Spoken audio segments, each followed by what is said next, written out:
அதாவது பழனிசாமி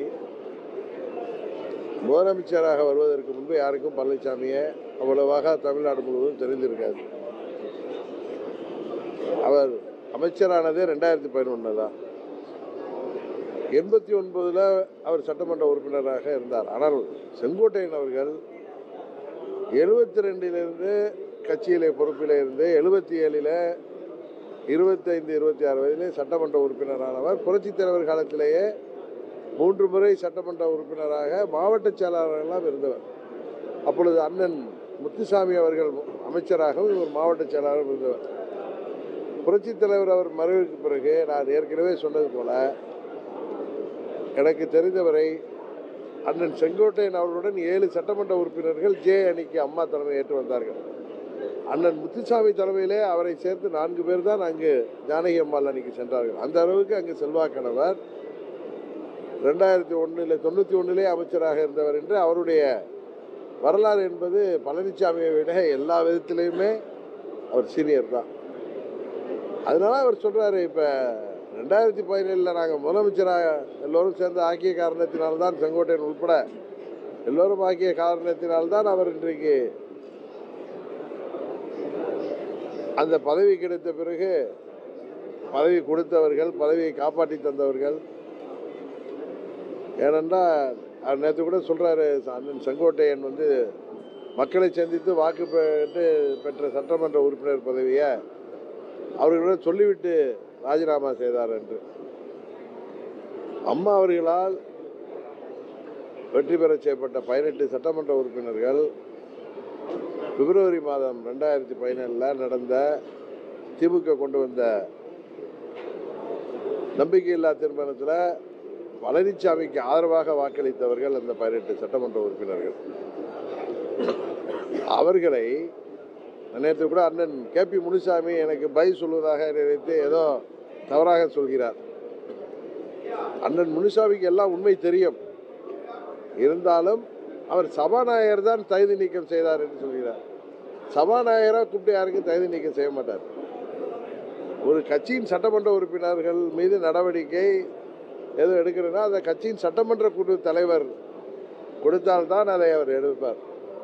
இன்னொன்று, அண்ணன் முனுசாமி அவர்கள் எங்களுக்கெல்லாம் பழைய நண்பர். அவரும் புரட்சித் தலைவர் அவர்கள் மறைவுக்கு பிறகு அம்மா அவர்கள் தலைமை ஏற்று வந்தவர். அப்பொழுது எனக்கு ஞாபகம் இருக்கிறது, அவர் மாணவரணி செயலாளராகவோ ஏதோ இருந்தவரை பிறகு அம்மா அவர்கள் மாவட்ட செயலாளர் ஆக்கினார்கள். எங்களோடு நீண்ட நாள் பயணம் செய்தவர் தான் சட்டமன்ற உறுப்பினராக அமைச்சராக இருந்தவர்.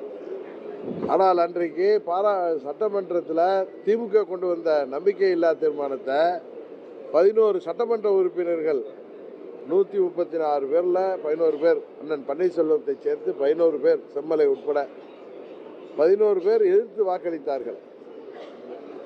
அன்றைக்கு திரு பன்னீர்செல்வம் அவர்களுக்கு ஆதரவாக அந்த வாக்கெடுப்பில் இவர் சட்டமன்ற உறுப்பினராக இல்லாமல் இருந்தாலும் பன்னீர்செல்வம் அவர்களின் தர்ம யுத்தத்துக்கு ஆதரவாக இருந்தவர். அவர் என்ன சொல்றாரு, அம்மாவின் ஆட்சிக்கு எதிராக வாக்களித்தவர்கள் அவர்களை எதிராக தூண்டினார் நான் சொல்றார். அப்படி கிடையாது. அந்த 11 சட்டமன்ற உறுப்பினர்கள் எதிராக வாக்களித்த பொழுது அவர்களுக்கு ஆதரவாக இருந்தவர் தான் அம்மாவின் ஆட்சி இன்றைக்கு பழனிசாமி தலைமையில் நாம் கொண்டு வந்த போது அதற்கு ஆதரவாக இருந்தவர் தான் அண்ணன் பன்னீர்செல்வத்தின் தர்ம யுத்தத்துக்கு ஆதரவாக இருந்தவர் தான் அண்ணன் கேபி முனுசாமி. அதை மறந்து விட்டு அல்லது மறைத்து விட்டு பேசுகிறார்.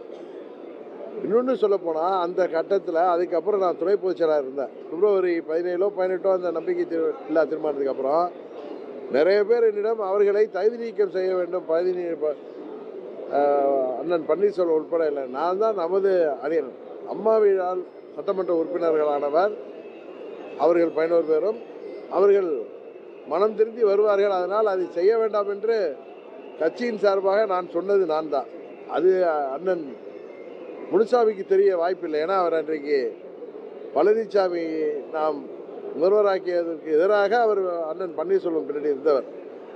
எதற்காக இதெல்லாம் சொல்கிறேன்னா, 18 சட்டமன்ற உறுப்பினர்கள் தனக்கு ஆதரவாக வாக்களித்தவர்களை பழனிசாமி மேலே நம்பிக்கை இல்லை என்கிற காரணத்தினால்தான் அவர் போய் கவர்னர்கிட்ட முதலமைச்சரை மாற்றணுங்கிறது தான் மனு கொடுத்தாங்க.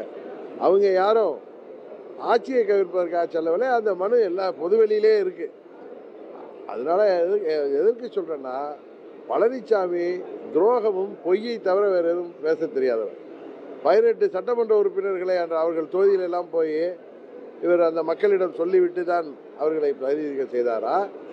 அவர் அம்மா அவர்கள் அந்த கடுமையான உடல்நல குறைவிலேயே அம்மா அவர்களால் சட்டமன்ற உறுப்பினர்களாக ஆனவர்களை இவர் முதலமைச்சராக நாம் ஆக்கிய ஒரே காரணத்திற்காக அவர்களுக்கு துரோகம் செய்கின்ற விதமாக அவர்களை தகுதி நீக்கம் செய்தார். இதெல்லாம் எதுக்கு சொல்றேன்னா, அண்ணன் செங்கோட்டையன் இன்றைக்கு மன வருத்தத்திலே அவர் எல்லோரும் ஒன்றிணைய வேண்டும் என்று வைத்த கோரிக்கையை நிராகரித்ததோடு இல்லாமல் அவர் 50 ஆண்டு கால வரலாறு உடைய அவரை கட்சியிலிருந்து நீக்கிய பிறகு இன்றைக்கு அவர் வேற கட்சியில் போய் சேர்ந்திருக்கிறார். உறுதியாக அண்ணன் செங்கோட்டையன் அவர்கள் அமைதியானவர் தான், மென்மையானவர், ஆனால் ரொம்பவும் அழுத்தமானவர். அவர் இத்தனை நாட்கள் யோசித்து அந்த முடிவை எடுத்திருக்கிறார் என்றால் உறுதியாக பழனிசாமிக்கு பாடம் புகட்டுவதற்கு அவர் தயாராகிவிட்டார். துரோகத்திற்கு